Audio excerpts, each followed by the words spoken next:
Sécurité oblige, les contrôles se sont intensifiés dans les aéroports. Au risque d'être parfois gênant pour les personnes. Déshabillez-moi. Sans compter le temps d'attente qui s'est rallongé. Est-ce que vous avez des liquides, madame? Renforcer la sûreté tout en accélérant le trafic des passagers, les nouvelles solutions se bousculent au portillon. Comme ce super scanner américain. Testé à Amsterdam et à Zurich, il déshabille les passagers. Trop au goût de ses détracteurs, la polémique a stoppé tout projet d'acquisition de la part d'aéroports comme Zurich ou Nice. Interrogés lors des tests, les passagers suisses réagissent. Je ne trouverais pas ça très sympathique de me faire scanner. Je crois que je préférerais encore me faire fouiller par le personnel de sécurité. Je n'ai pas de problème avec ça, mais je peux imaginer que pour des groupes religieux ou certaines femmes, ça puisse poser problème. Ma foi, aujourd'hui, il est nécessaire de prendre toutes ces mesures. C'est un peu pénible quand on voyage ou quand on doit attendre. Mais je pense que si ce projet devait se réaliser, je ne m'y opposerais pas. Pour le préposé à la protection des données, ce scanner va beaucoup trop loin dans l'intimité des gens.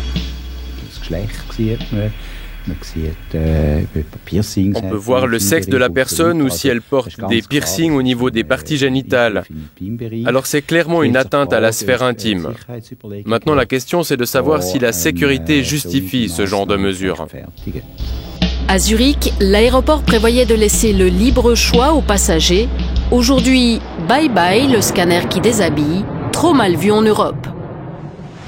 Un projet en chasse l'autre. Le groupe Thales, en banlieue parisienne, travaille sur des systèmes beaucoup moins voyeuristes. Les études et les analyses qui ont été faites à l'époque avaient intégré dès le début le respect de la vie privée, l'augmentation du confort des passagers, tout en veillant à une sécurité très accrue. Un couloir étroit et obscur. Encore à l'état de prototype, le Smart Corridor, un couloir intelligent de 4 mètres de long qui décèle toute trace d'explosifs. Ce flux d'air est un flux qui vient lécher les vêtements, le corps, les cheveux, et qui vient décrocher des molécules pour les analyser.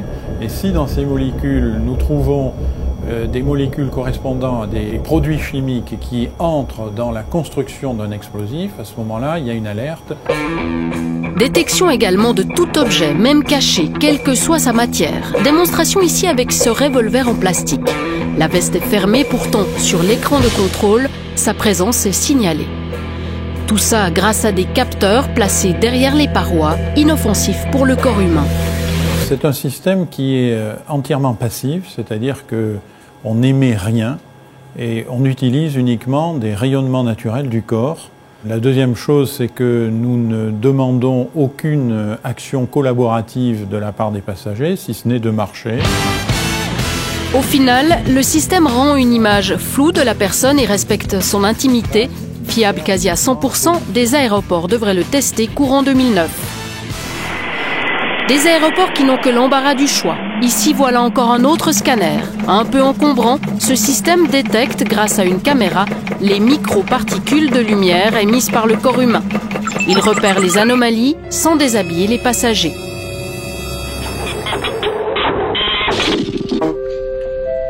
À Genève, pas de super scanner en prévision. Avant de se décider pour un système, on laisse les autres aéroports les tester. D'abord, il y a deux choses. L'efficacité n'est pas encore totalement prouvée.